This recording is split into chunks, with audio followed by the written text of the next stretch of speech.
estamos aquí prolongando la celebración del homenaje a Mathieu Manrique con esta charla que hemos programado para todos ustedes. Nos acompaña también Fana Yang, muchas gracias. Gracias. Fana trae también unas preguntas muy interesantes para poder profundizar puntualmente con algunos títulos de Manrique. Así que bueno, muchísimas gracias por venir. Quisiera antes agradecer muy especialmente a la Embajada de Francia, a Unifrance, a Fabián, a Wendy, a todo el equipo del IFAL. Muchísimas gracias a todas ustedes. Bueno, un agradecimiento también muy especial a Movie, un aliado importante del festival y también para esta charla.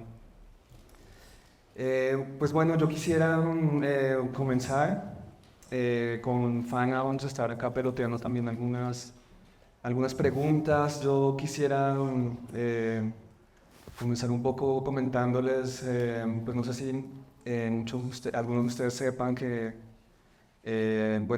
Mathieu, antes incluso de realizar su ópera prima, Tómate la sopa, Mange ta soupe, de 1997, que podrán ver como parte de este homenaje, participó en varios procesos de la producción cinematográfica en el set.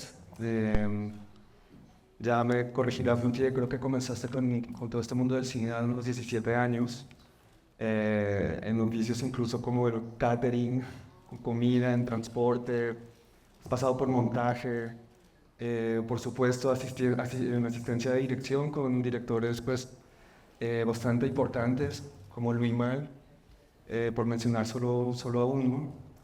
Y esto se los menciono porque es algo que para mí es muy característico de la filmografía y pues de todo el arte de Manrique. Siento que hay un amor por el oficio cinematográfico. Por supuesto incluye la actuación, pero también por todos estos procesos. O sea, es un cine que para mí es extremadamente sensual, apela a los sentidos. En películas incluso esto va mucho más allá y bueno, frontalmente erótico también. Es un cine que celebra al cuerpo, al sensual también en el detalle incluso de los materiales, pues del set, ¿no? De la luz. Me recuerda un poquito también algunas películas de Polanski que también traen pues como este amor, ¿no? Por el oficio, por la manufactura. Y esto lo noto transversalmente pues en todas tus películas, ya sean ficciones, melodramas, documentales. Es un amor también hacia el objeto documental, ya sea pues tu gran amigo John Zorn, por ejemplo, este gran genio de la música, o todos sus actores y actrices. Y bueno, esto me parece como muy particular del trabajo de Manrique. Y pues quisiera preguntarte, Matías, ¿por qué? O sea, ¿por qué el cine? O sea, ¿qué fue lo que a ti te jaló en un inicio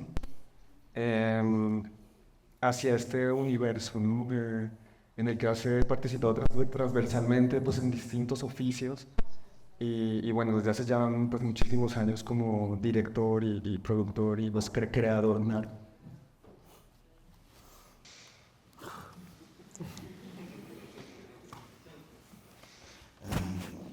Gracias, c'est beaucoup tout ce que tu as dit. Muchas gracias. Lo que has dicho une situation tellement es artificielle enorme. quand même, Esta situación es un poco artificial, mais extrêmement touchante.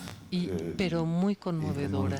Y quand le FICUNAM, cuando el FICUNAM, Laura Abril y Maximiliano me propusieron que viniera, esto me conmovió tanto. Y voilà. Bon, maintenant, bueno, on va essayer de parler normalement parce que voy a tratar ahora de hablar normalmente. c'est beaucoup. Sí, estoy muy conmovido. Voilà. Estoy conmovido porque todo esto es enorme. Y usted me pregunta por qué el cine. Pues fue el azar, como siempre, el azar en la vida. Le hasard, c'est certainement el azar hizo que en cierto momento yo conociera a Otar Osseliani, un cineasta georgiano extraordinario que murió hace poco. Lo conocí en Moscú porque mis padres eran periodistas y Otar rara vez trabaja con actores. Es un cineasta que cuyo cine puede asemejarse a Tati, incluso después filmó en Francia, hace distintos tipos de imágenes, pero bueno, realmente yo llegué al cine porque él cuando yo tenía 17 años me pidió que viniera a actuar. Nada más era como extra, aparecía un momentito en la pantalla. Él es un director que dirige con silbato, como un ruso, como va. Pregunta qué dijo de chistoso. Los rusos y los italianos tienen esta tradición de fabricación como Fellini, construyen el sonido en postproducción. No tienen esta especie de sonido directo que es una religión en Francia y tuve ganas de... Y bueno, ahí sentí que el cine era mi casa. ¿Por qué el cine? Bueno, pues porque yo pude escoger mi familia. Esto está relacionado con la soledad, la infancia, los contenciosos familiares y de pronto en un plató hay personas que van a ser una familia durante un mes y medio. Es algo muy intenso y lo que tú decías efectivamente con respecto al hecho de que yo estaba fascinado con respecto al hecho de que varios oficios se unan para construir algo juntos. Es como una utopía familiar y política, sí. Yo creo que es eso, simplemente. Al principio fue eso. Y después se fueron dando las cosas simplemente. Jean Renoir dice también esto, pues lo que pasa es que te enamoras. Te enamoras y tienes ganas de filmar. Es como la mujer que tú amas, o sea, no es más complicado que eso. En aquel entonces me enamoré de Nathalie Boudefeu, me enamoré de una mujer, hice un cortometraje con ella, me gustaba filmar a Nathalie y después pues uno dice esto no estuvo tan bien, tengo que hacer otro y así uno continúa. Voy a hacer una última pregunta y luego te paso el relevo, Fana. Un poco para seguir un poco en el plano un poco más general. Matías, yo te quiero hacer una pregunta que para mí es fundamental. Siento que muchos creadores tienen como una opinión formada de qué es lo que consolida el estilo de un artista. Digamos, no solamente un cineasta. Digamos. Entonces te quería preguntar eso, o sea, porque yo sí, digamos, identifico, por supuesto, cierto estilo, ¿no? En tu trabajo, pero pues quisiera que nos cuentes un poco tu opinión, o sea, si el estilo es algo que se construye o de dónde viene, digamos, el estilo y pues por supuesto en tu caso.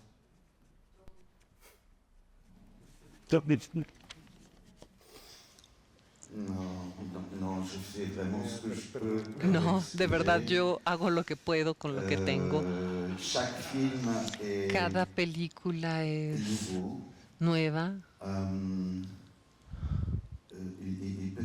Y tal vez tengo una ventaja y es que tengo miedo del aburrimiento. Tengo miedo de aburrir, perdón. Tengo miedo de aburrir. Yo admiro tanto a la gente que saben tener un estilo y que pueden así afirmar algo. Tienen tanta potencia que saben que pueden afirmar algo y hacer, por ejemplo, planos largos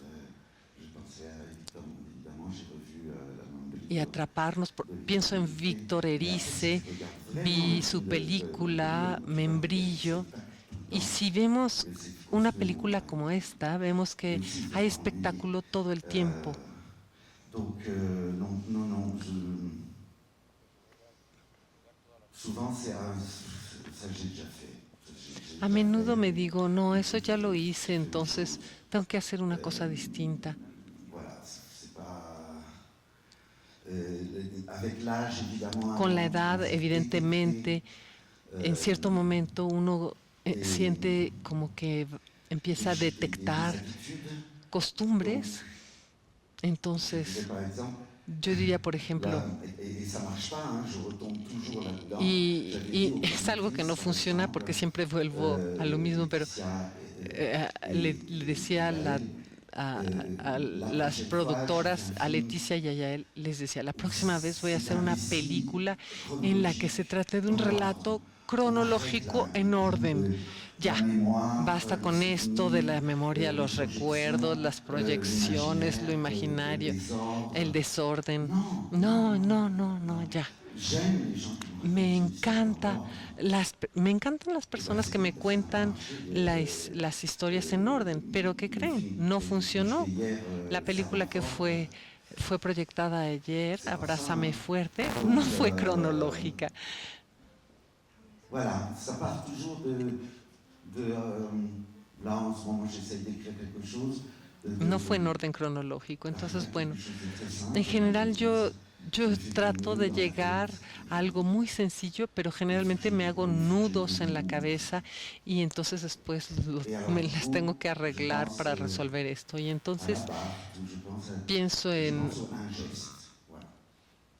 pienso, por ejemplo, en un gesto, tratar de arreglárselas para que cuando uno fabrique una película, bueno, a veces uno se ve congelado por la búsqueda del financiamiento y entonces el deseo pues naufraga.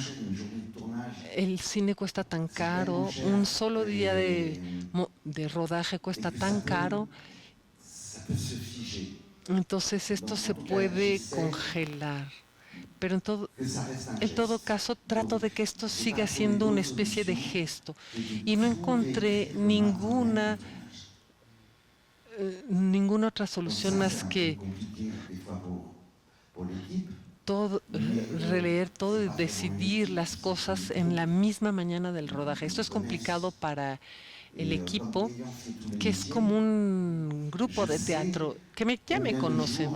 Yo ya con la experiencia ya sé con cuántas horas de anticipación o días de anticipación o horas de anticipación le puedo pedir a un accesorista que me encuentre un collar de elefante, qué sé yo. Por ejemplo, en cierto momento quise comprar la taza del calife, del restaurante, las tacitas. Me quería llevar eso, por ejemplo, pero no me quisieron vender la taza. Entonces, bueno, voy a regresar y creo que poco a poco los voy a convencer y van a aceptar. Pero sé cuánto tiempo se necesita cada vez para conseguir algo, pero para que el cine siga siendo un gesto, se requiere una especie de vibración, algo que nos anime cuando hacemos películas, que nos dé vida cuando hacemos películas. Entonces yo vuelvo a escarbar en todas las versiones y de pronto algo esa mañana lo reescribo. Y me gusta, porque yo me digo, esto es completamente loco. De hecho, hubiera podido ser una película totalmente distinta, pero resulta que me salió esa película y esa fue mi decisión de la mañana. Entonces, de pronto, pues, es algo que, bueno, yo digo, tiene que seguir siendo un gesto. Bueno, maestro, a mí me gustaría hablar de lo particular de sus películas. Para mí fue muy alentador poder ver su filmografía. Y quisiera preguntarle hablando de la falta de cronología, de Abrázame Fuerte, quisiera empezar con Abrázame Fuerte. Es un retrato que evoca a lo que no está. Es una profunda exploración de un tema que para mí sigue siendo muy tabú, la muerte, socialmente, ¿no? Quedamos por hecho que es un ciclo natural, pero nadie te prepara para tal. Y si no vemos los detalles, puede haber una persona que esté gritando en su interior muy profunda. ¿Cómo te llevó a tejer esta exploración tan vívida del proceso del duelo?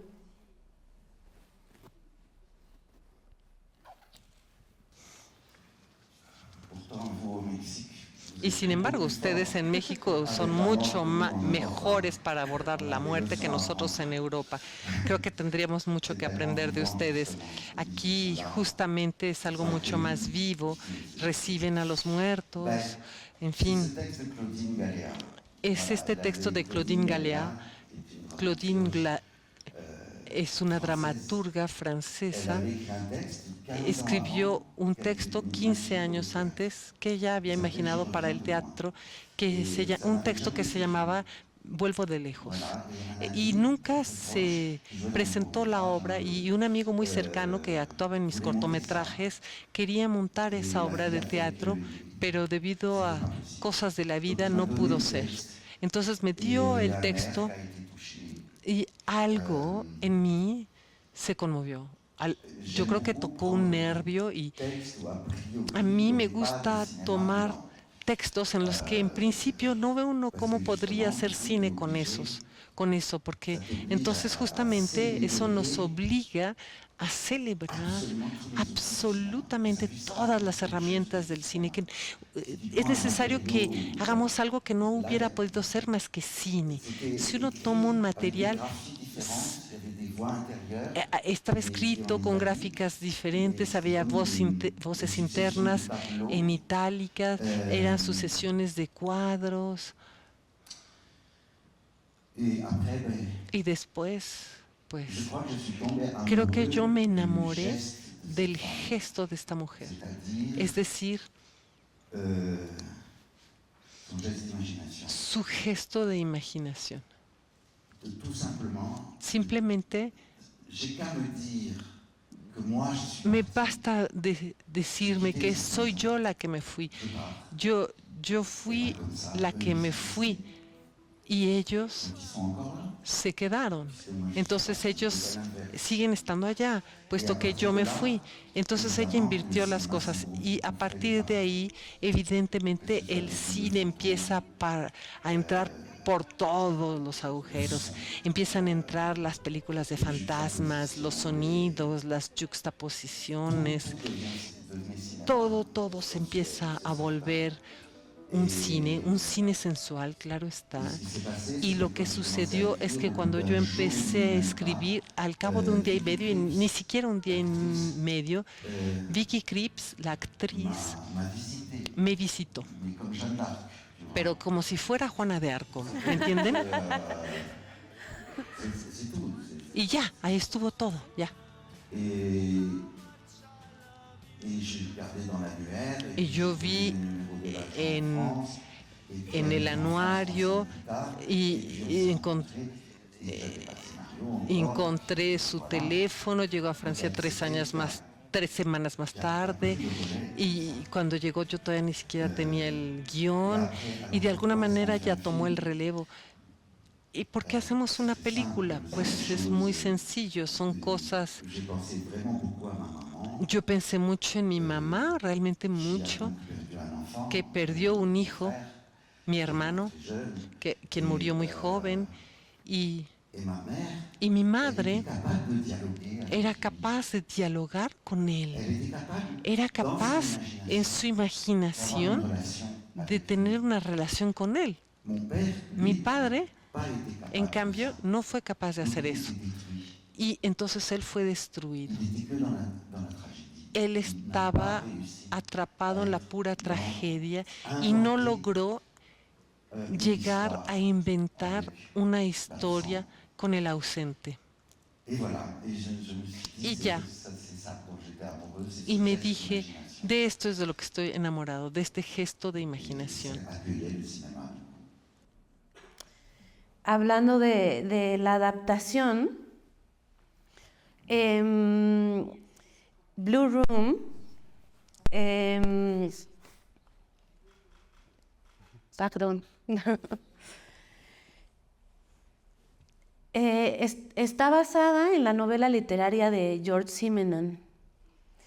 Tú llevaste esta adaptación cinematográfica con 2 lenguajes discursivos que creo que es la adaptación un espacio muy interesante de intersección, y quisiera preguntarte cómo indagas estos 2 universos concretos y los haces fluir en un punto de encuentro que es en el cine, ¿no?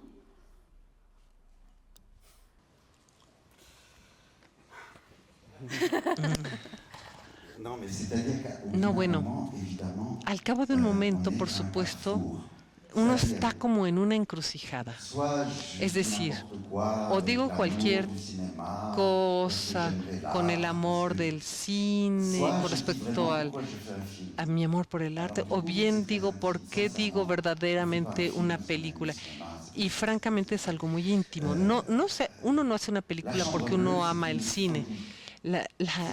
Es algo íntimo. Y Blue Room es una locura total. No sé ni cómo le hicimos para hacer semejante película. Yo trabajé en rojo y negro de Stendhal. Ahí hay más colores porque yo era muy desdichado en la casa, no podía ni dormir en la noche, y Stendhal me ayudaba. Y de pronto me encuentro con un productor que me inició, que es mi tío del cine, que es este productor portugués, Paulo Blanco. Y como él producía a veces películas que los demás no tenían la valentía de hacer, eran películas que se hacían con muy poco dinero. Por eso pude trabajar con Alan Tanner, con Daniel Dubrow, con Peter Handke.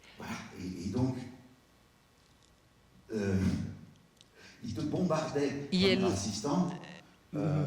él decía, pues tú vas a ser primer asistente. Y yo, imagínense, nunca he sido primer asistente. Te pagan como practicante, pero eras el primer asistente, entonces tenías que aprender rápido. O te decía, me decían, eres el encargado general de la logística, pero no tenía ni coche y tenía que ir para acá, para allá, firmar cheques, en fin, tenía que aprender muy rápido. Y él me encuentra en la calle y él me dice, él me ve que no me siento bien y me dice, no, tú tienes que hacer una película y lo tienes que hacer rápido, ya, en 3 semanas, ya deja esa tontería del rojo y el negro, ya, haz una película. Entonces regresé a mi casa y yo busqué este pequeño libro y estaba El borde azul de la recámara azul, que es un libro bastante fascinante, sobre todo la primera página. Y creo que es, en fin, y le llamo a Paulo y le digo, pues, la recámara azul, y me dice, está bien. Le digo, va a hacer eso, y me dice, está bien, va. Esta novela de Simenon es una de las pocas novelas de Simenon contada al revés. Hubo muertos, es decir, alguien lo detienen, no sabemos qué hizo ni quién murió, es decir, va hacia atrás. Solo sabemos que hay una pasión sexual, un estado de pasión, un adulterio. E incluso diría, esa es la primera página del libro donde se describe el esperma que corre por el sexo de esta mujer que tenía las páginas, perdón, las piernas abiertas. Esto es lo que sucede en la primera página. Es como un hombre que no puede creerlo, que no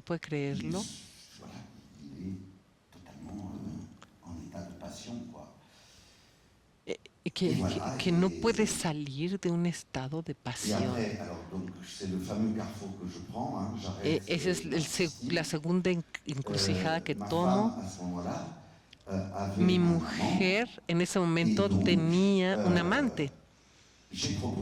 Y entonces yo le propuse a Stéphanie, que no es la actriz, pero que es la que actúa como mi amante en la película, y yo con ella escribimos la adaptación y yo le propuse, ¿y si actuáramos como amantes? Y es un juego de dos. Y ella me dijo, ok. Y cuando yo digo que el cine es algo, bueno,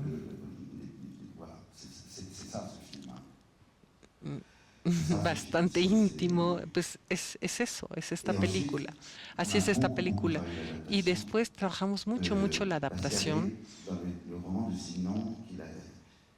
porque en la novela de Simenon había como una especie de culpabilidad permanente, el personaje no dejaba de latillarse, y esto me aburría muchísimo, entonces eso lo quitamos.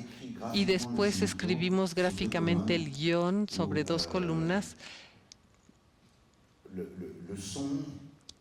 y allí donde el sonido contradecía constantemente la imagen. Estaba escrito constantemente así, y eso es un poquito lo que sentimos en el texto de Simenon, porque es un estado de interrogatorio que justamente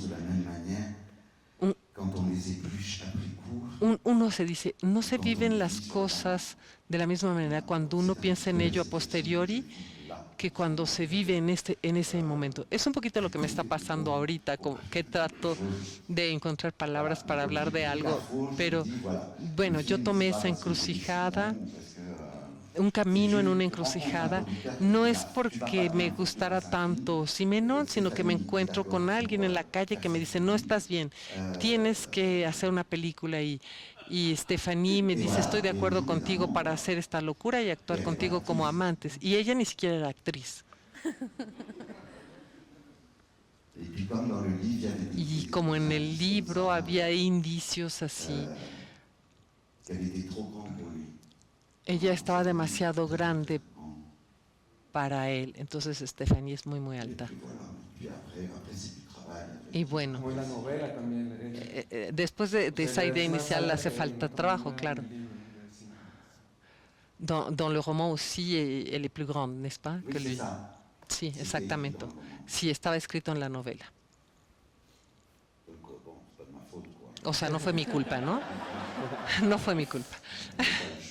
Yo no podía, no tenía opción. Y entonces la filmamos de inmediato. A mí me gusta filmar en varios periodos. En ese momento iban a ser las vacaciones de verano. Entonces filmamos durante 2 días en agosto, en Sable d'Olonne, y después filmamos otro poco en noviembre. Y a menudo yo hago esto porque esto me permite ser un poquito como si fuera espectador de la película, como si no fuera mi película. Y como tengo miedo de aburrir a los demás, corto muchísimo, termino por cortar casi todo. Y podría seguir cortando, y veo la película y digo, puta madre, ya, eso ya lo entendieron.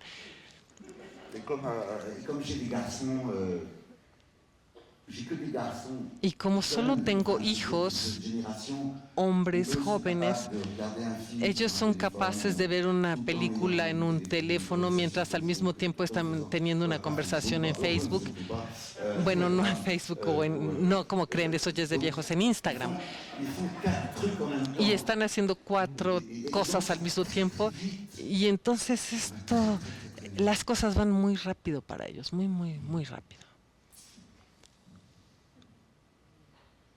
Et donc, en fait, la chambre bleue, ça va très vite. Y entonces la recámara azul es algo que trata de ir muy, muy rápido.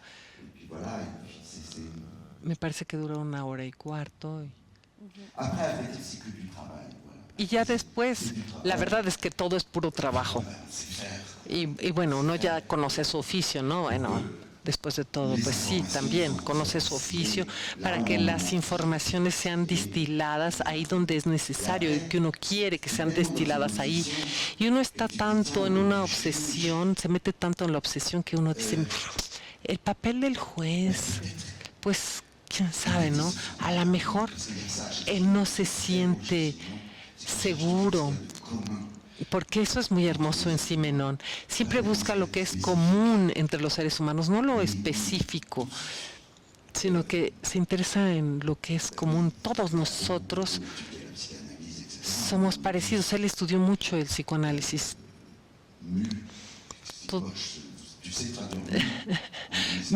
Ajá. Todos somos como...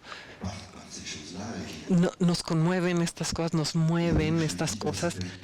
Y entonces pienso, bueno, tal vez estaría bien que al juez lo viéramos con el torso desnudo, que viéramos que se durmió allí y que cuando llegara la secretaria del tribunal, pues que tenga malos pensamientos. Y todo se vuelve como una telaraña, todo se vuelve interesante en cuanto uno entra en un estado, a final de cuentas, un estado de delirio. No me imagino cómo puede uno hacer una película si uno no está en un estado de delirio. Y el delirio es decir, bueno, es que es un delirio proponerle a la mujer de uno que tiene un amante que actuemos como si fuéramos los amantes. Voilà. Et tous les films, je peux te raconter pour chaque film, vous avez... Y para cada película te puedo contar algo semejante. Hablé del suicidio de mi hermano, de mi madre. Pero si no hubiera ese tipo de cosas, sería muy difícil sostenerse. Es tan difícil hacer una película, es tan difícil convencer a la gente para financiar la película, que si no hubiera esta cosa entrañable así, que está así en las entrañas, no en el corazón, sino en la panza, no, uno no aguantaría. Me interesa mucho, ahora escuchándote, preguntarte algo que tiene que ver con el concepto de la película por encargo, de la comisión. A veces engañosamente pensamos que podría ser una suerte de ejercicio poco simple, digamos, en donde el comisionario se convierte en una suerte de operador de una idea y ya, ¿no? Pero seguramente, pero pues no, o sea, como que más en tu caso como que siento que eso es más como un detonante de, pues no sé, cosas como muy poderosas, que tiene que ver con la Chambre Bleue, quizás con Bárbara. Entonces hay como conceptos que me interesan, lo que tocó Fana era adaptación también, o sea, está en Tupne. Pero no sé, coméntanos un poco cómo funciona para ti esto de la película por encargo en las veces que te ha tocado.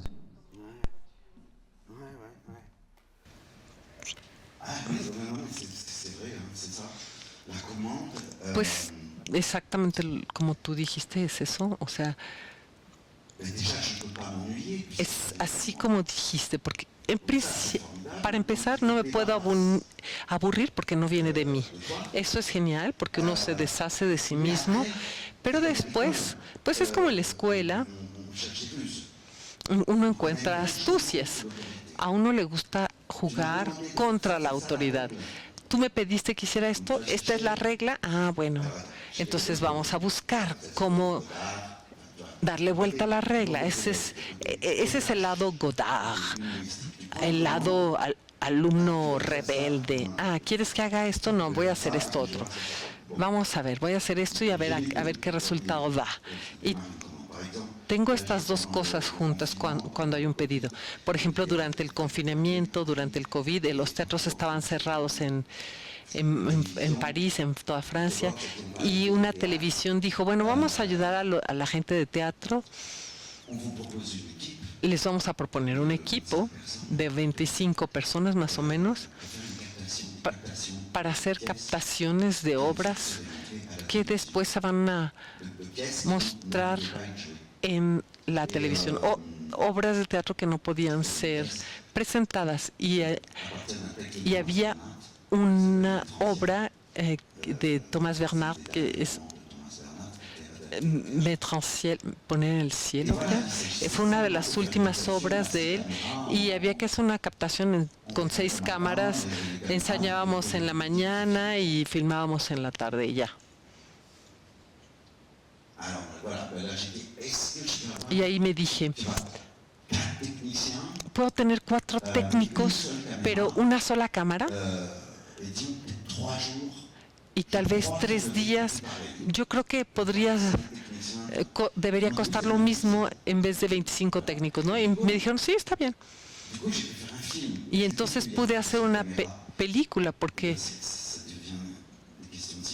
cuando hay una sola cámara se vuelve como una cuestión de cine, y me encantó hacer esto, me encantó. Y luego, ¿qué creen? No lo presentaron, porque había planos demasiado largos, y entonces consideraron que el público se iba a aburrir, cuando en realidad no. Cuando vemos los archivos de las cantantes, de los cantantes, a los que tanto nos han gustado en los años 60, 70, cuando la televisión solo tenía 1 o 2 cámaras.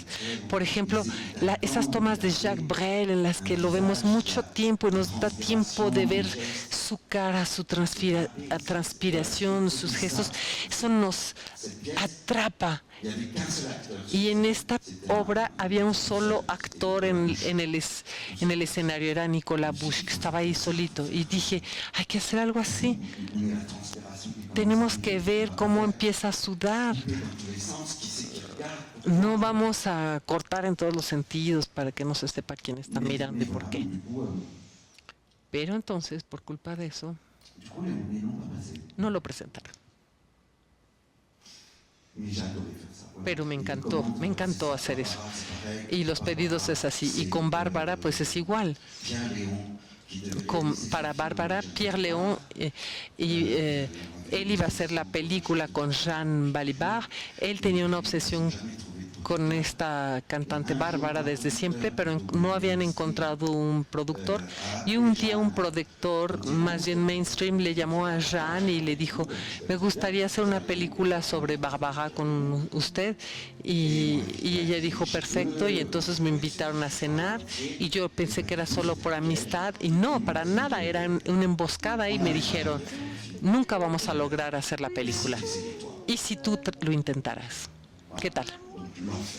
Y eso fue un infierno. ¿Por qué no vamos a hacer una biografía de Bárbara, no? Hay que dejarla en paz, ¿no?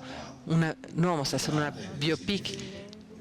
No podemos caer en la biopic. Y entonces dijimos, ya hace 17 años que no hacemos una película, Jean Balibar y yo. 17 años. Bueno. Y como yo filmaba a John Zorn ya desde hacía 7 años, porque Bárbara lo filmamos en 2017, entonces pues empecé a filmar a Jean en el trabajo como actriz, y pues ya. Y eso se convirtió en una película amorosa, enamorada, y todo el tiempo haciendo las más grandes, unas investigaciones tremendas, como Kubrick cuando hizo su película sobre Napoleón. Y yo hice lo mismo con la vida de Bárbara. No hay una sola cosa que no me haya que no colme a los enamorados de Bárbara. Y los enamorados de Bárbara están locos, son súper fetichistas, están así como de, no te metas con esto, no.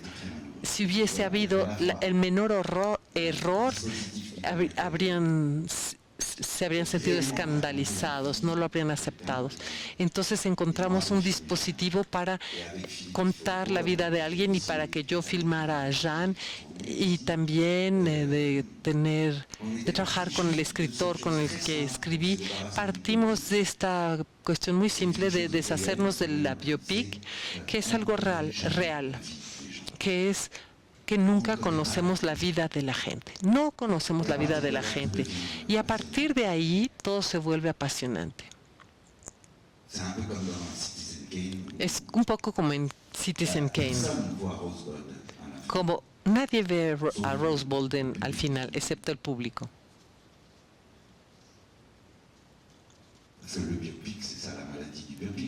Porque esa es la enfermedad del biopic. Es una fórmula económica y casi moral. Es decir, una vida tiene que tener sentido. Tienen que existir el bien y el mal, tiene que haber un combate, etc. Cuando en realidad las cosas no son así, la vida no es así.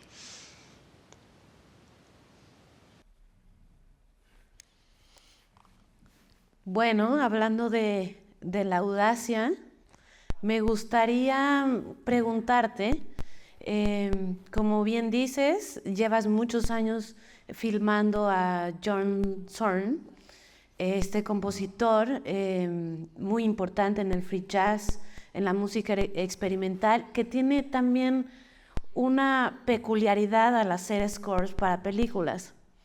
A mí lo que he visto en tus entrevistas es que de una manera muy orgánica se encuentra, ¿no? No es algo como preestablecido. Tú llevas la cámara que cargas en el bolso, no llevas ningún técnico, incluso usas lentes de foto fija para poder desplazarte espacialmente, acercarte. Nos entregas unas texturas increíbles, así casi voyeur de Zorn, las partituras, y te conviertes como en un samurái silencioso y haces que los espectadores nos enfrentemos directamente a la música como si nuestro cuerpo estuviera ahí. ¿Nos puedes contar sobre esto?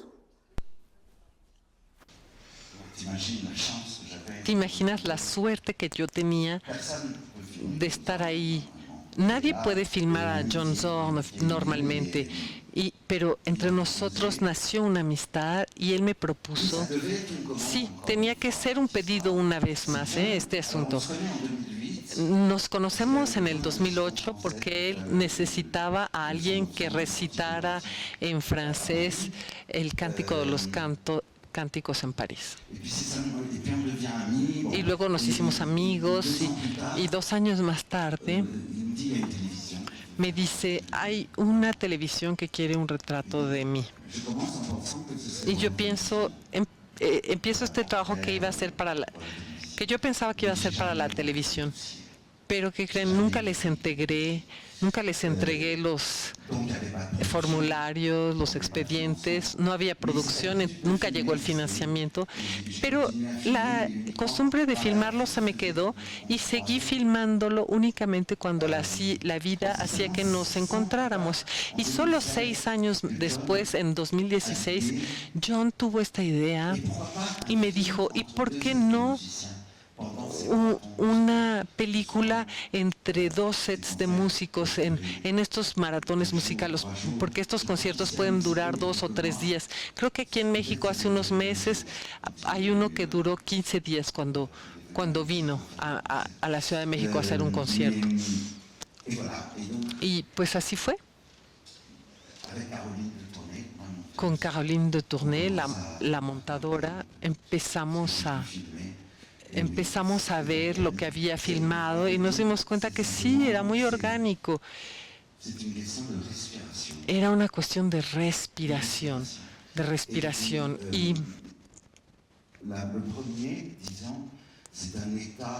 Y lo primero, digamos, es un estado de admiración. Eso es formidable, es como, no lo puedes creer, no puedes creer todo lo que sucede. Y en el montaje uno intenta estar a la altura del público, puesto que esta película iba a ser mostrada únicamente para un público que sabe todo de John Zorn y que viene a escuchar su música. Y eso fue muy práctico también, porque no era necesario explicar nada tampoco, entonces eso nos ahorró un esfuerzo. Entonces dijimos, pues no hay que hacer la misma película, luego la amistad continuó, to be continued, y todo continuó y continúa, y eso, ahí hay algo extraño porque no hay este problema del aburrimiento, ¿me entiendes? Ahí hay planos muy largos, pero son apasionantes, porque es la vida, porque no vienen de mí, porque no es algo que yo escribí, son ellos los que están trabajando, son ellos los que están totalmente inmersos en el trabajo. Y entonces, pues, adelante. Y el último, Zorn 3, en plus, c'est des génies. Bon, l'ennui serait impossible. Sí, son genios.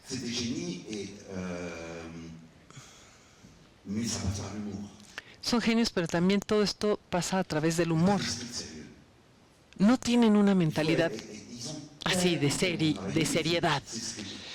Han trabajado muchísimo, pero es lo que explora el Zorn 3 con Barbara Hannigan. Cuando recibe una partitura, uno piensa, ¿lo va a lograr? ¿Acaso lo va a lograr?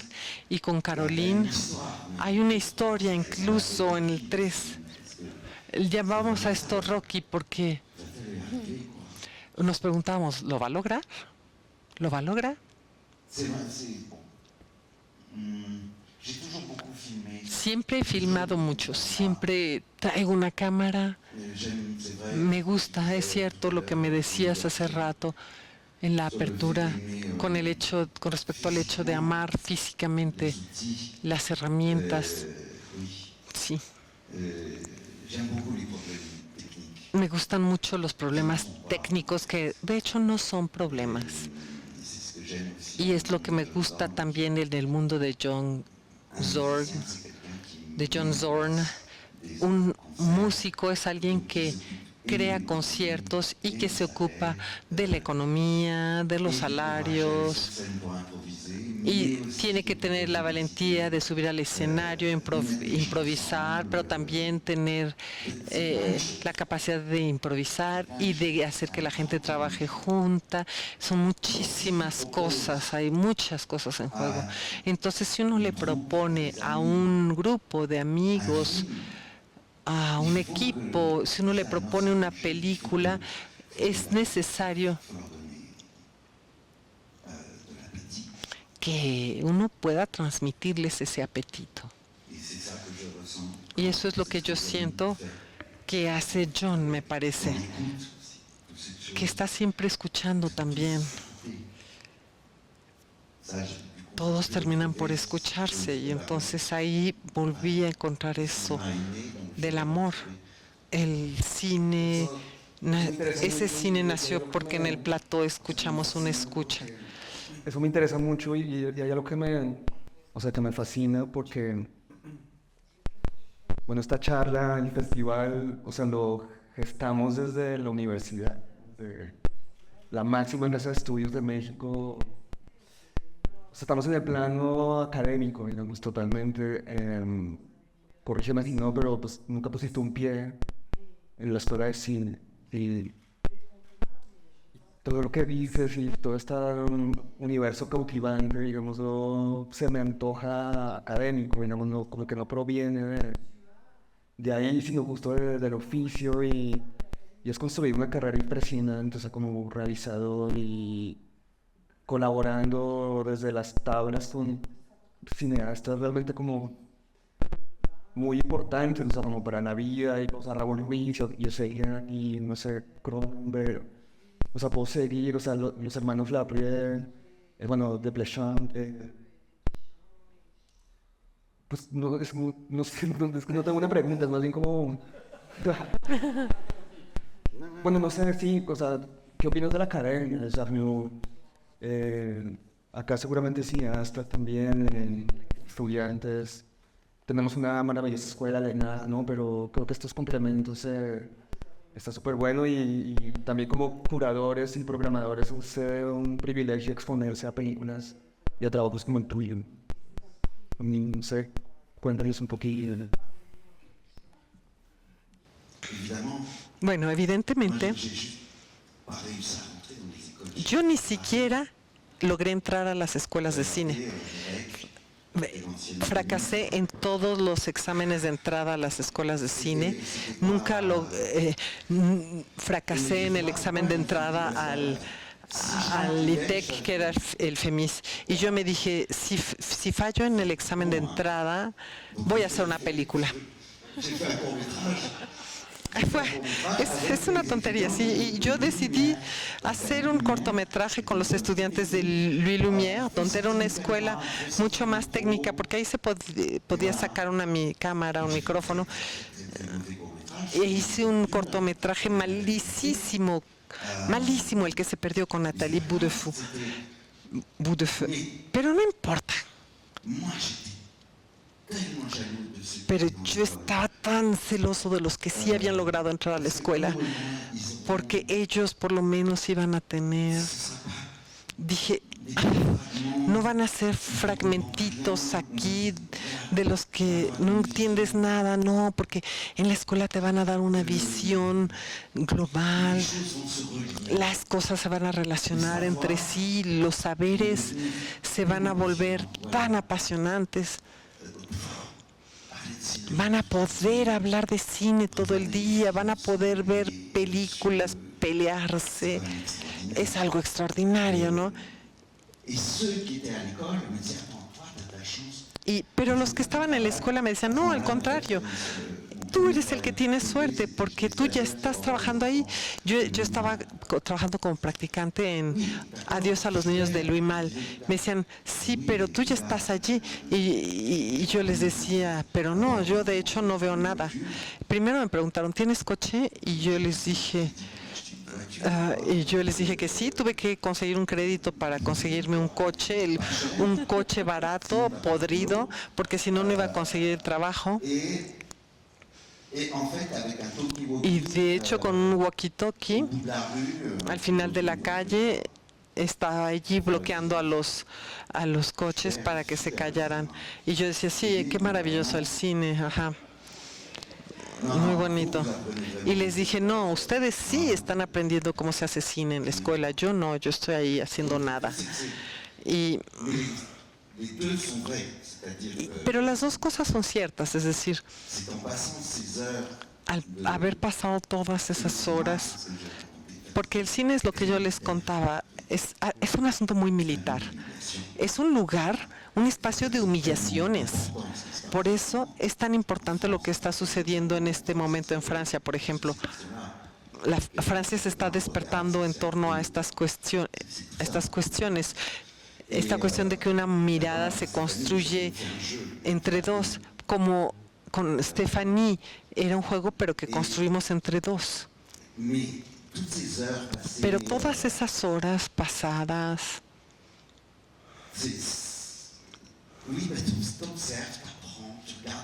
tú observas, aprendes, miras y dices, ay, no, así no es como yo quiero hacer las cosas. Y tuve la suerte que Louis Malle me pidiera que me quedara para el montaje. Y entonces pues yo me quedé en el montaje. Y me dijo, Mathieu, no nos vimos mucho, no se quiere quedar al montaje. Y eso iba a durar por una semana. Y cada vez el director de montaje, que era un cabrón, como que quería hacer que me fuera, y Louis Malle me decía, no, que se quede. Y yo la verdad es que no servía entre nada. Yo estaba entre Manuel Castro, la montadora, Louis Malle, y en cierto momento aquí estaba el celuloide, y Emmanuel se volteaba y ponía en clavitos, ponía esto en clavitos, y yo de pronto decía, yo tomaba los pedacitos y los ponía en el clavito. Pero de todas maneras estaba ahí donde era interesante el asunto. Estaba entre Louis Malle y la montadora y estaba viendo cómo se fabrica una película. Y después me volteaba y había un practicante atrás que me miraba. Él tenía que trabajar con el celuloide porque en aquel entonces teníamos la imagen de un lado y el sonido que era retranscrito en 35 milímetros, y entonces esto tenía que sincronizarse. Y para encontrar cada 16 imágenes poníamos un número así. Esto tomaba horas y horas y horas. Y yo estaba, en cambio, sentadito ahí donde sí era interesante. Y así es la vida. A veces cae uno en una situación donde se prenden chispas.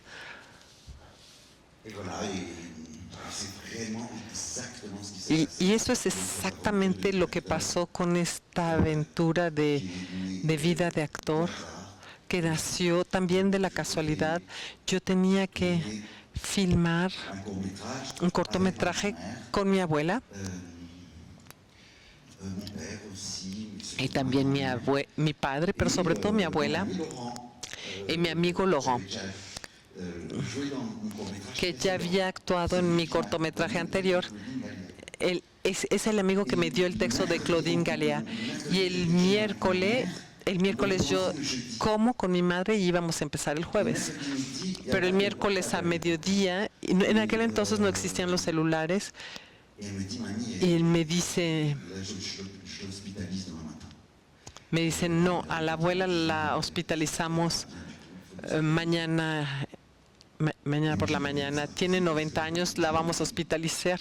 Y yo les dije, no, pero no puede ser, ella actuó en la película, no puede. Y mi mamá me dijo, te estoy diciendo que está muy enferma y que tiene que ser hospitalizada.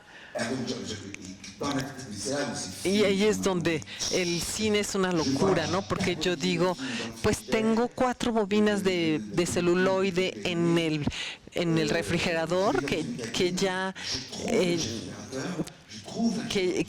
ya supuestamente se pasaron de fecha, y digo, bueno, pues ya tengo el técnico, el fotógrafo, y no encuentro el actor no responde.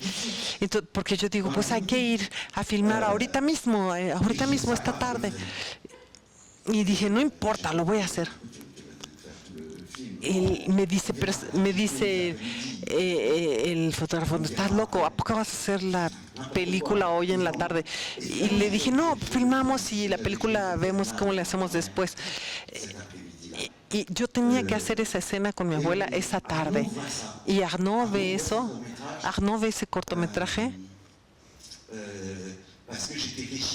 porque yo era encargado de logística en un cortometraje. Yo tenía por ahí mi cassette que andaba por ahí arrastrándose, y bueno, ahí fue cuando lo vio Desplechin. Así empezó todo. Hay así asuntos como de chispazos. El cine siempre es algo... Todo es posible. Hay que estar dispuesto a hacer lo contrario de toda la teoría que uno se había fabricado con respecto al sentido de una escena, y uno sabe que ahí... Uno sabe que en ese momento en el guión es maravilloso que cambiemos el punto de vista y que entonces pasemos con Joaquín y que vamos a dejar a las chicas allá. En cuanto hay una idea, de hecho eso es la muerte del cine. Porque Y eso se verifica cada vez. Es terrible, ¿eh? Pero es cierto. Un principio.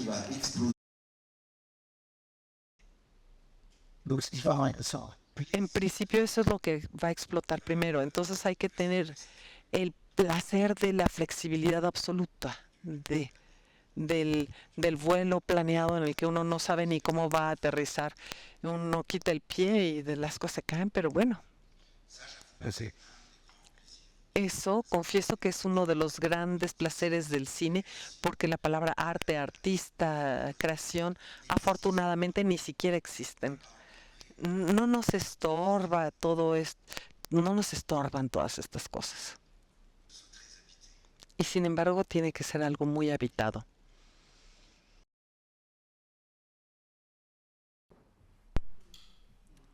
¿Qué?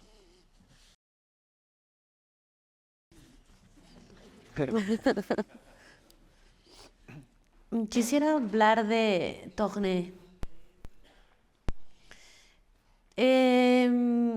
Tu personaje que está en medio de estas chicas, tu personaje liminal, me recordó muchas veces a Bob Fosse, a Fellini, a su amor por el cabaret. Y quería preguntarte, como director de cine,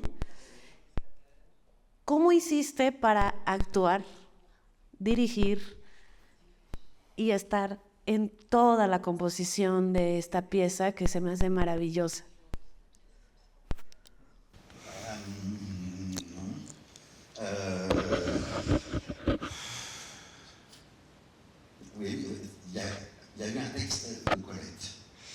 Primero hubo un texto de Colette, la escritora francesa Colette, que se llama El reverso del music hall.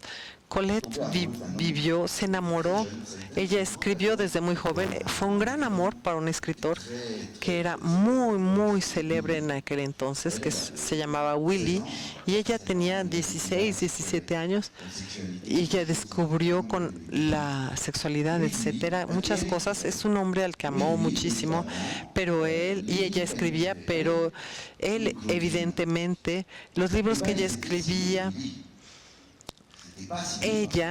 eran firmados como Willy, no con el nombre de ella. Y en un momento dado, ella tuvo la fuerza de dejar a este hombre y se enamoró de una mujer. Y al mismo tiempo, y ahí estamos, pero bueno, ahí estamos hablando de 1903, 1904. Y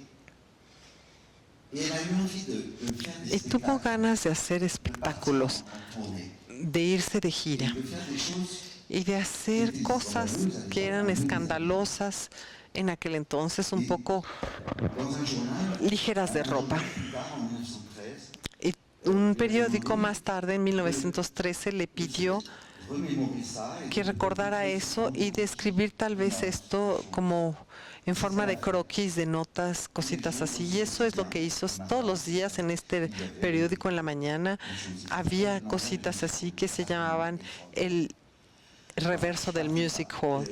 Era algo extraordinario. Y yo partí de esto y yo me pregunté cuál podría ser el espíritu de Colette hoy, porque con Philippe Dufolco, en primer lugar, empecé a escribir con otro amigo que se llama Marcelo Teles, un brasileño de Curitiba, e intentamos hacer una película de época. Pero qué tontería, ay no.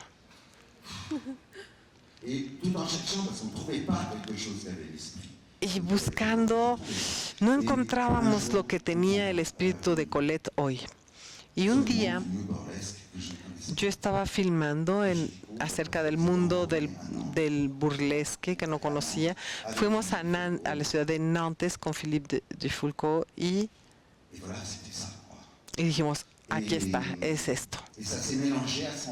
Y esto se mezcló en ese momento con el suicidio de Balzan, que era un productor independiente que había producido mucho con Shine, las primeras películas de Suleiman también, que con Paulo Bronco y Gilles Sandoz había creado una compañía que se llamaba las películas, les films du pirate, las películas del pirata, y Humbert Balzer se había suicidado en su oficina, se colgó en su oficina. Y yo me asusté muchísimo por Paulo. Era como si se hubiera muerto el cine de autor. Y aquí ahorita estamos otra vez en un momento muy peligroso para el cine en Francia. Uno se dice, va a morir, el cine va a morir. Y entonces yo me pregunto, ¿y si fuese la historia de un hombre que se fue de Francia y que quiere volver como un rey a su país? Porque yo había imaginado que Paulo iba a desaparecer y me imaginé el regreso de Paulo como un príncipe. Y estas dos cosas se mezclaron. Entonces dije, el que tiene que actuar aquí es Paulo. Hasta 2 semanas antes de la filmación era Paulo quien tenía que actuar como Joaquín. Pero finalmente fui yo. Pero estaba muy enojado de tener que hacerlo. Me molestaba muchísimo tener que actuar. Había actuado ya para otros, pero esto no me interesa. A mí lo que me interesa es filmar a los demás y me gustaba filmar a Paulo. El problema es que hicimos algunas pruebas y eso tal vez ustedes lo habrán notado en la vida. Las personas que son como muy locas, muy extravagantes en la vida, que hacen que se ría toda la gente de la mesa en el restaurante, que nos hacen que pasemos una super velada, les ponen una cámara enfrente y ya desaparecen. Y en cambio son a veces los tímidos los que curiosamente tienen la valentía necesaria y son ellos los que son capaces de hacer locuras. Pero los extrovertidos les pones una cámara y no pueden. Y eso fue lo que pasó con Paulo. Paulo es el tipo más increíble y era malísimo. Y pensamos, ¿qué vamos a hacer? Y como hacíamos pruebas filmadas en celuloides, a veces hacíamos pruebas nada más técnicas para ver si los íbamos a hacer nada más con el cinemascopio o con una cámara. Y un día Paulo llegó atrasado y yo le dije a Christophe, bueno, no importa, yo lo hago. Nada más era para ver si estaba bien el encuadre. Pero después, cuando vimos con el equipo los Rush, dije, pues yo estaba ahí en la imagen y ahí todos se voltaron hacia mí y me dijeron, no. Y yo les dije, no tengo ganas, eso no me gusta. Pero ahí es donde los amigos son amigos de verdad, no te dejan solos y te dicen, no, a ver, esto no está bien, esto no puede ser, aquí no tienes opción, tienes que hacer esto, punto. Y Delphine, la maquillista, tenía barba y todo, y yo le dije, haz lo que quieras. Ella me dijo, pues ponte un bigote y así, poco a poco. Y lo extraordinario aquí fue que de pronto yo estaba en la imagen con estas mujeres, con ellas. Y yo las observaba, no desde detrás de la cámara como si fueran animales extraños, sino que estaba con ellas. Y entonces esto nos permitía también ser absolutamente un personaje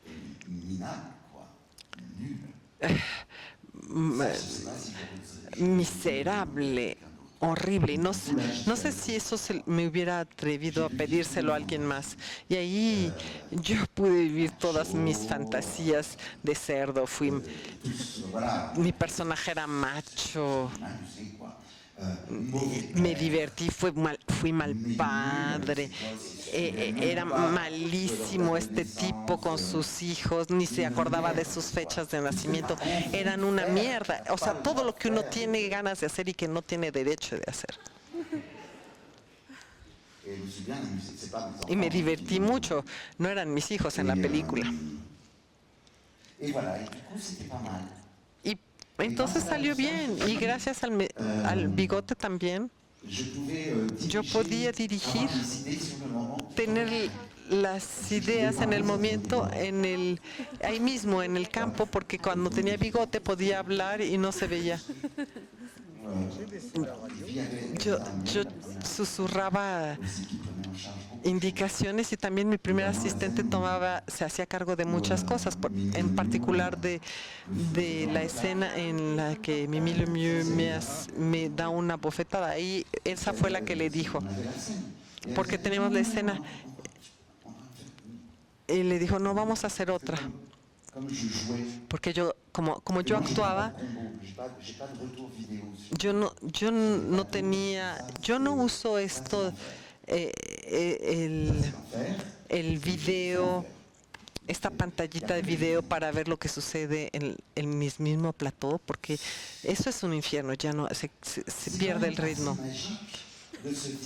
Es algo bastante mágico cuando uno está trabajando con celuloide, es que durante la noche hay un genio benefactor que hace algo con el celuloide, que hace que cuando uno va a ver lo que se filmó al día siguiente, las cosas a final de cuentas no van a estar tan mal. Entonces a mí me gusta no ver los rush.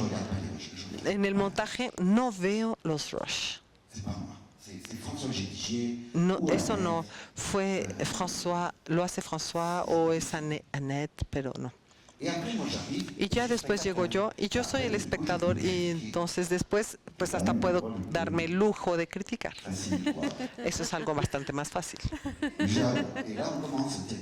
Y ahí empezamos y les digo, no, a ver, espérate, no había otra toma y entonces está uno en la memoria del rodaje. Así se dieron las cosas. Igual en la vida íntima, ahí me di cuenta de eso. Uno no hace para nada el mismo tipo de películas cuando uno está en pareja que cuando está solo. Y Tourné es una película en la que yo estaba solo. Y no son las mismas películas. Es algo sorprendente.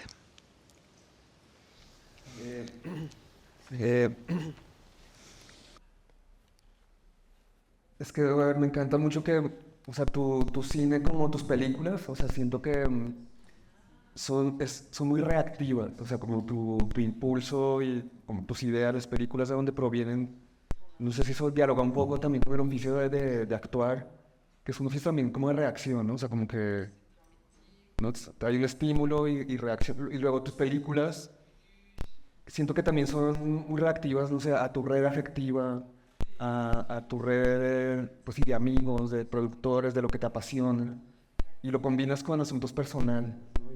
Y terminas siendo estas películas como maravillosas, que en cuerpo de obra funcionan como, o sea, son muy variadas, o sea, como son muy distintas una de la otra, y eso es algo que me cautiva bastante. Y yo de aquí quisiera pasar a preguntarte, a poner un pie en el futuro un poco, o en el presente, pues bien, como de proyectos presentes, o sea, ¿qué te está ahorita como jalando, con quién estás ahorita colaborando, para dónde van un poco las películas de Amalfi? Me comentabas un poco el otro día, o no sé si quieres hablar de eso, como esta colaboración con Among Time, ahora que estuvieron en Tel Aviv, no sé, pues cuéntanos un poco a qué está reaccionando Among Time.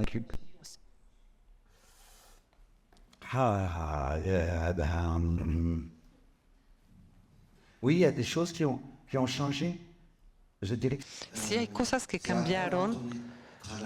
hace 4 o 5 años, después de haber hecho Tralala de Larieux, normalmente otro actor lo iba a hacer, pero este puerco de Larieux, porque como les digo, este oficio es muy violento,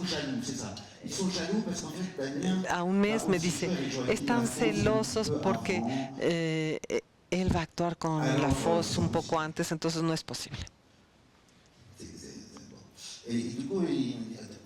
Y entonces me llama a mí.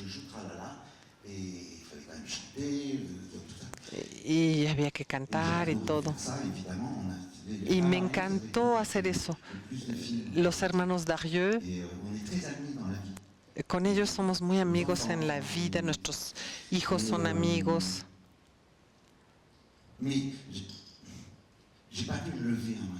Pero una mañana no me pude levantar. Una vez que la película estaba terminada, no podía ni regresar no podía ni levantarme.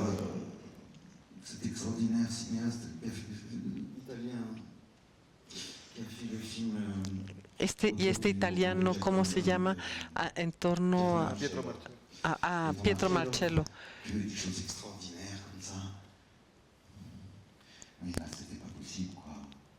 Había cosas extraordinarias, pero ahí no era posible.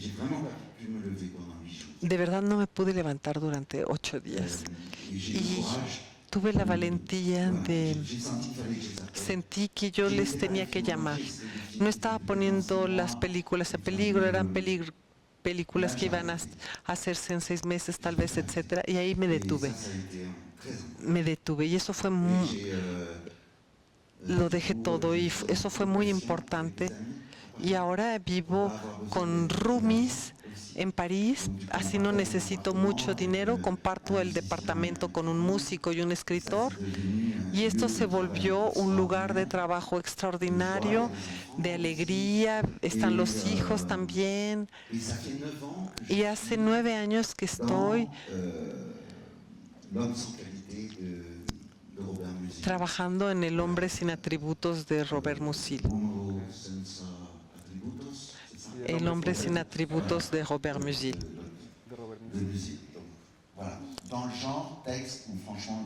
Es decir, otra vez es un texto en el que en principio no se puede sacar una película. ¿Cómo hacer una película de eso? Y sin embargo, yo quiero hacer una película con eso. Entonces yo entré en un estado de estudio extraordinario que no había podido vivir antes, porque me vi obligado a trabajar muy joven. Y me encanta eso.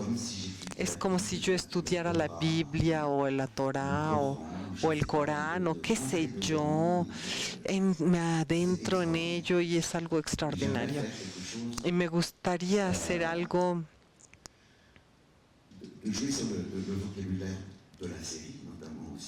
jugar con el vocabulario de la serie, en particular el vocabulario económico. Me gustaría hacer algo así en dos temporadas. Además, este libro es un libro inacabado. Está escrito entre 1992 y 1940 y tantos, pero todo se sitúa en 1913. Es como Bajo el volcán, es como las personas que buscan la gran idea de la paz. Pero hay que saber que empezó a escribirlo en 1919 y se da cuenta que después de la catástrofe todo vuelve a empezar y peor, incluso peor. Después de la Primera Guerra todo vuelve a empezar, pero peor todavía. Tú decías que las películas son reacciones a los amores, los amigos, los duelos, pero también reaccionamos a veces a lo que vivimos en nuestra época. Y ahorita en particular vivimos algo muy fuerte en Europa. Y pues, bueno, mi vida de actor por el momento está dejada de lado. Y me siento mucho, mucho más vivo. Y a veces, y es lo que te decía como con respecto a Amos que estuvo a punto de morir y que está en el hospital. él piensa en esto de de se libérer de la Einstein, que le pregunta a Freud por qué el ser humano no se puede liberar de la amenaza de la guerra. Y entonces Freud le responde a Einstein, y sabía que esto iba a ser publicado por una sociedad pacifista después de la guerra, para que nunca se volviera a producir una cosa así. Y entonces con Amos Gitay hicimos esa película en 3 días, en Tel Aviv, con des acteurs palestiniens, actores palestinos, actores israelíes, un actor iraní. de continuer à faire Amos, quoi. Esta cosa que trata de seguir haciendo Amos, que Amos Gitay, que es la persona más violenta y crítica con respecto a la política de su país, y esto desde siempre. Et évidemment, voilà, les résonances de pourquoi la guerre.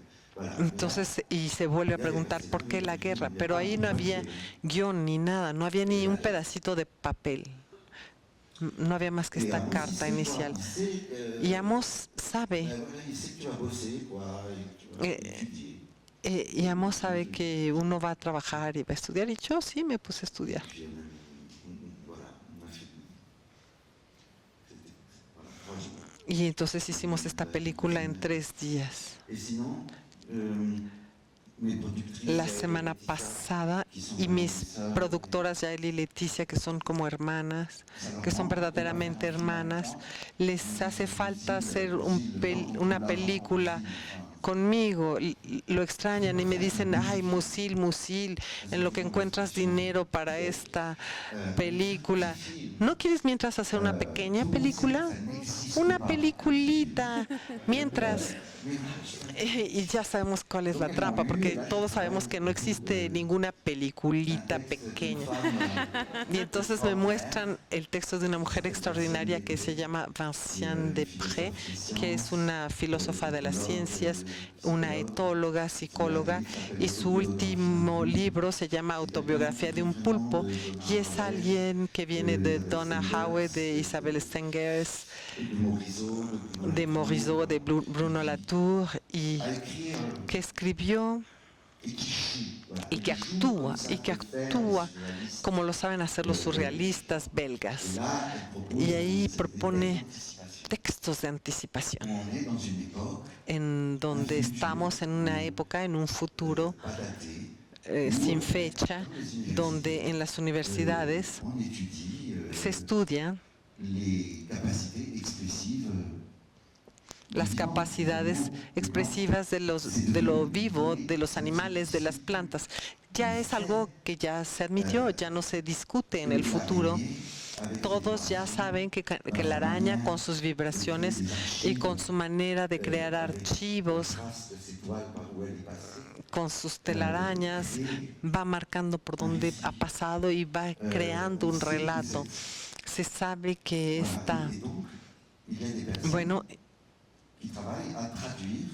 y entonces hay personas cuyo trabajo es traducir, por ejemplo, lo que el pulpo escribió con su tinta. Voilà, et du coup, c'est de l'anthropologie, et ça, c'est aussi une réaction aujourd'hui, j'ai l'impression que là maintenant.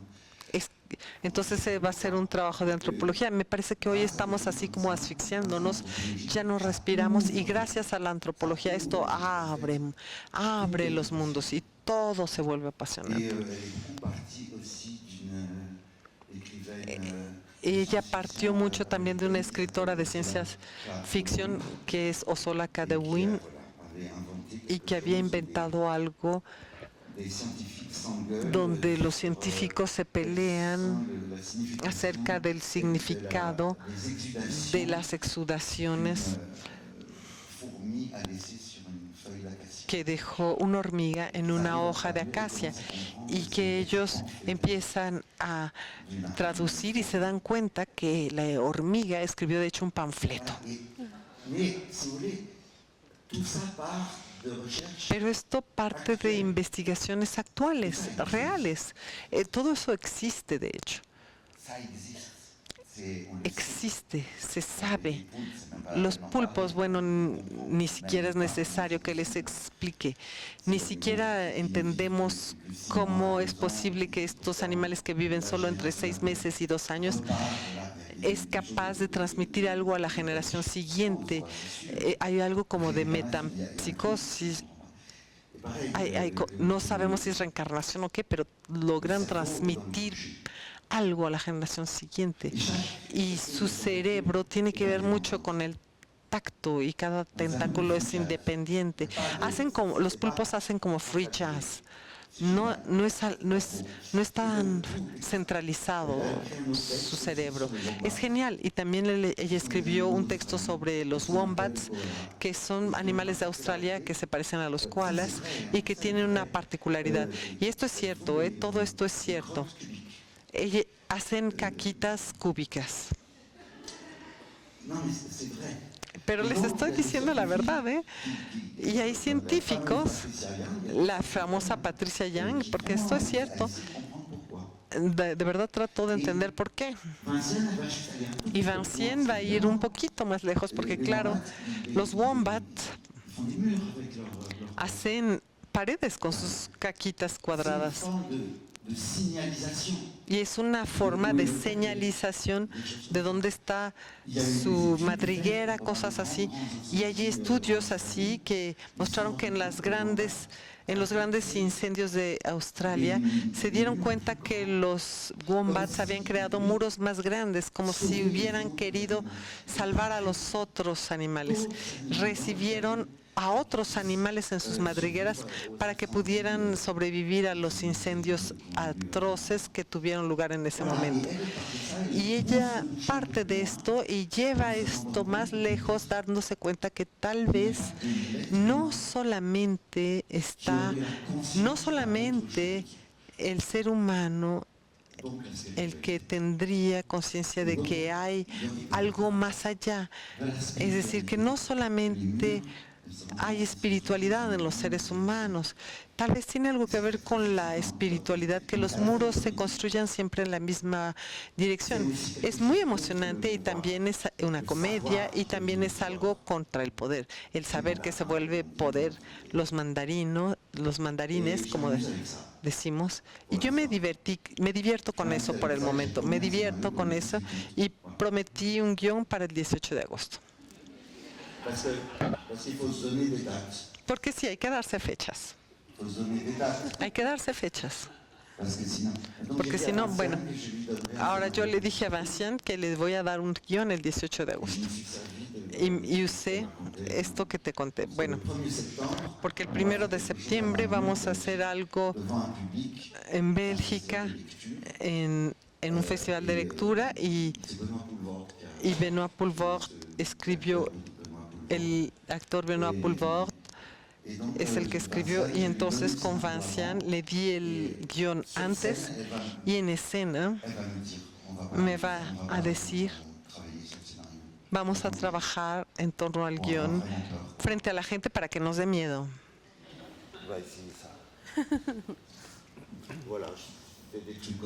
Son cosas así.